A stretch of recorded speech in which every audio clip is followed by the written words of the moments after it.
na linggo na lang po, 3 linggo na lang, o 4, New Year na. Amen? Amen po ba tayo doon? 2025. Pwede bang ilagay sa screen yung Psalm chapter 90, verse 12? Pwede bang pakilagay sa screen? Psalm chapter 90, verse 12. Ito po, habang po ako'y nagme-meditate, binigyan po ako ng Panginoon ng message. Last Friday, sabi po ng Panginoon, teach us, o sabi ni Moises, ito po yung prayer ni Moises, sa Psalm chapter 90, verse 12, teach us to number our days aright, that we may gain a heart of wisdom. Sabi po sa ibang salin, teach us to number our days, that we may gain a heart of wisdom. Alam niyo po, habang po pong meditate, mahaba po ito to be prayer po ni Moises sa Psalms. Si Moises po ang sulat nito. Habang po ko'y nag-meditate last Friday morning, sabi ko, Lord, nakita ko po yung buhay ni Moises. Sino po nakakalam po sa buhay ni Moises? Pwede ko po makita ang kamay. Amen. Alam po natin yung story ni Moises. Si Moises po yung unang anak ng tao. Ay, hindi. Si Moises po yung ginamit ng Panginoon para makati po yung Red Sea. Amen? Si Moises po yung nag-lead sa mga Israelites sa Egyptian. Amin po ba tayo doon, ha? Yung mga Egyptian people. Amin po ba tayo doon? Alam po natin siya ni Moises. Si Moises po is man of God. Sino po yung niwala doon? Si Moises po ay pinili ng Panginoon. Si Moises is a leader. Alam niyo po, si Moises, ang kanyang panalangin sa Psalm chapter 90, sabi, tulungan mo ako na bilangin ang araw. Alam niyo po ba, naniniwala po ba tayo na mabilis po ang araw? Amen. Mabilis po yung days. Dahil ko po itong sinasabi sa inyo, yung days po ay hindi natin kayang pigilan. Palipas ng palipas, nung dati ay age of 18 lang tayo, 19, 20, ngayon ay 30, ngayon po ay may 65 na. Sino po ang pinakamatanda dito? Meron naman 80? May mga 70, kapag kailan lang, 50 lang yan, kapag kailan lang, 20 lang yan. Especially yung mga young people, yung may mga dating mga bata, may mga bata na, alam niyo po, napakabilis po ng panahon. Sino po naniniwala doon? At padali ng padali po, pabilis ng pabilis, 2 linggo lang, 3 linggo lang, 2025 na. Kamusta po ang 2024 natin? Kamusta po yung yung past year na buhay natin? Kamusta po yung ating mga nakalipas na araw? Sabi ni Moises, Lord, si Moises at sa Moises po yung mga panahon na ito, mayroon na siyang 80 to 90 plus na siya. Yung relasyon niya sa Panginoon is very stick talaga, yung statements niya sa Panginoon, yung relationship sa Panginoon, napakatibay. Pero ang prayer nito, teach us to number my days, our days. Alam niyo po mga kapatid, ito po isa pong paalala na ang panahon po'y mabilis. Dapat ilagay po natin sa tama ng priority ang buhay po natin. Kasi di natin po alam, lumilipas ang araw, di po natin alam kung kailan tayo humuhin ng Panginoon. Correct. Yes. Amen. Sa dami natin pinagdaanan sa buhay, sa dami natin nangyari sa buhay, yan po ay isang paalala po na napakabilis po ng panahon. Hindi natin alam kung maabot pa tayo 2025, 2026, o 2030. Hindi natin po alam. O yung muling pagparito ng Panginoon. Si Moses po ang example po ng kanyang prayer. Ang kanya pong hiningi yung wisdom.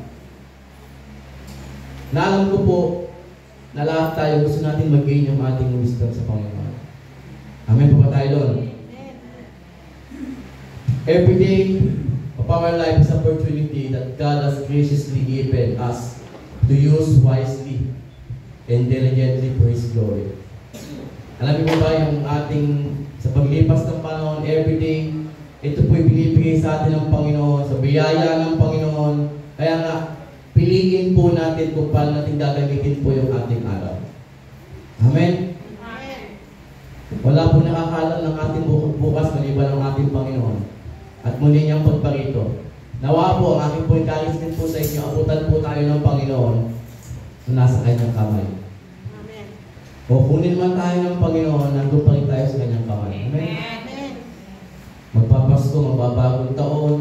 Mabilis po ang panahon. Hindi ko nga po namamalayan yung aking po panganay, 7 years old na eh. Sobrang bilis po ng panahon. At di ko po kayo, ito po ini-encourage ko po kayo, nagamitin po natin yung ating time wisely at sa kanyang kamay. Sabi sa Proverbs chapter 27 verse 1, do not boast about tomorrow, for you do not know what the days may bring. Nalala ko po yung story po sa Lucas ng isang mayaman. Isang mayaman po sa Lucas na sabi niya, nag-gain niya na lahat. To make the story short, maaaring marami na tayo pong nag-gain sa buhay.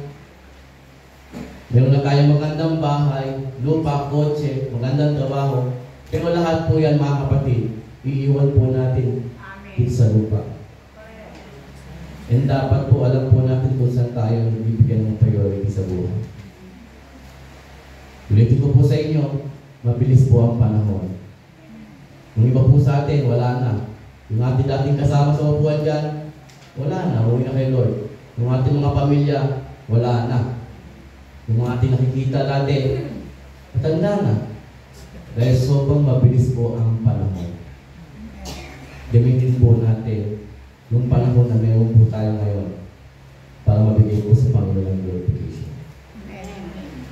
Ayun po yung pinakamahalaga eh.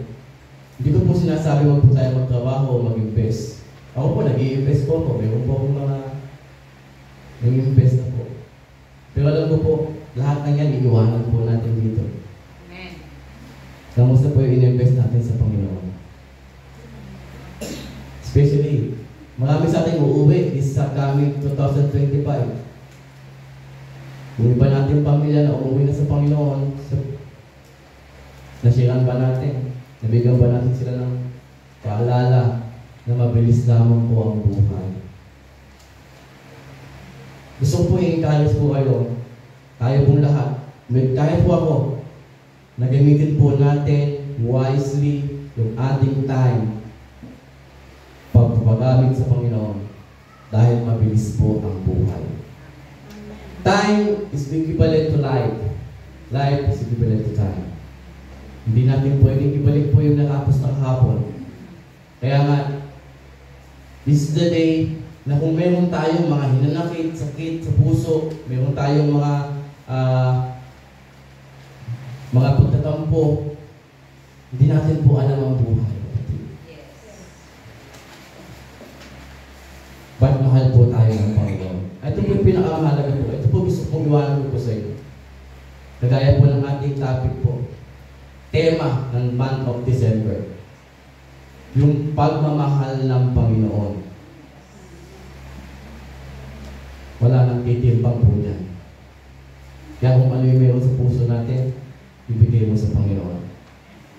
Yung time natin, ibigay mo sa Panginoon.